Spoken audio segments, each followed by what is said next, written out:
না হলে বাঁধন খোলার বাধার প্রাচীরে ধাক্কা মারার উৎসব হবে না কখনোই এর পৃথিবীতে। নিজে পরের অংশ করতে আপাতত আমি মুক্ত, মুক্ত, মুক্তির আনন্দ।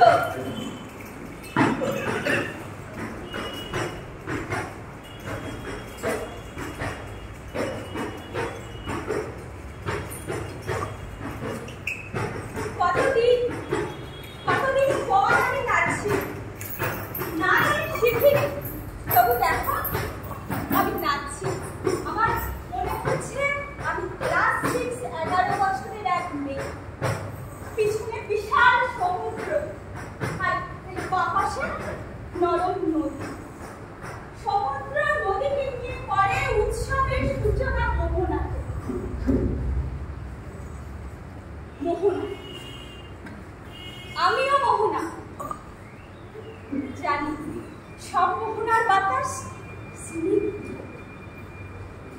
ঝড়ের মতো, কিন্তু মোহনাতেও ঝড় পড়বে, মোহনার ভিতরেও ঝড় পড়বে, যে ঝড় নতুন সৃষ্টির পথে পাওয়ার আর নোংরা জঘন্য সবকিছুকে টুকরো টুকরো করে ভাসিয়ে নেয় ওই উথাল পাথাল সাগরে। সাগর আর নদী প্রেমের নতুন বর্ণমালা তৈরি করে মোহনা, আর সেই বর্ণমালা তৈরি করে নতুন নতুন কাহিনী। কাহিনীগুলোকে ঢেউ বুকের পাথরে আটকে রেখে ভাসিয়ে দেয় মহাসমুদ্রে। সেই জন্যই তো আশা সাগরে, তাই না কাকিমা? কাকিমা, ডাবের জলটা খেও, শ্বাসটা খেও না, ওটা মাগনা। কি বলছো? যদি জলটা ফেলে দিয়ে শ্বাসটা খাও, তা ঠিক, শ্বাসটা মাগনা হলো না, কিন্তু কিন্তু জলটা যদি সুবিচার করা হলো, অর্থাৎ জল কি সুবিচার পেল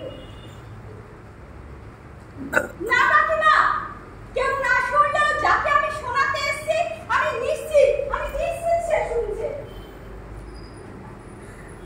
বাদ বাকি কথা কি করে বলবো?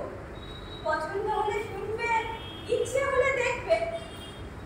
বেশিরভাগেরই তো ইচ্ছা পছন্দ অন্যের। হ্যাঁ, সে ঠিক, আমরা কিন্তু নিজেদের।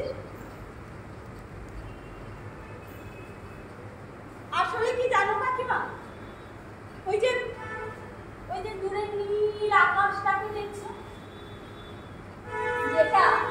যেটা দেখে মনে হচ্ছে কোনো জলের সাথে মিশে গেছে দূরে কোথাও কোনোখানে।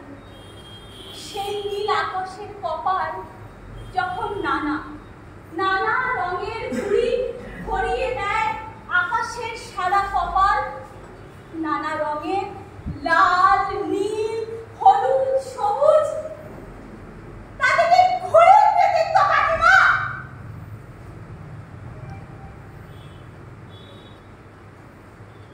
যতই সুন্দর আর যতই সাহসী হোক ঘুড়িগুলো, আসলে ওরা বন্দী ওদের লাটাইধারীদের হাতে। সেই প্রধান, সেই কর্তা, তারই পছন্দের রং, মাঞ্জা, লাটা।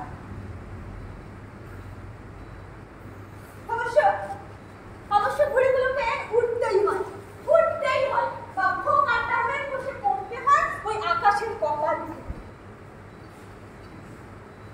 তাদেরই পারদর্শিতা বা অপারদর্শিতা, লাটাইধারীরাই প্রধান, আর বাকি সব নিমিত্ত মাত্র।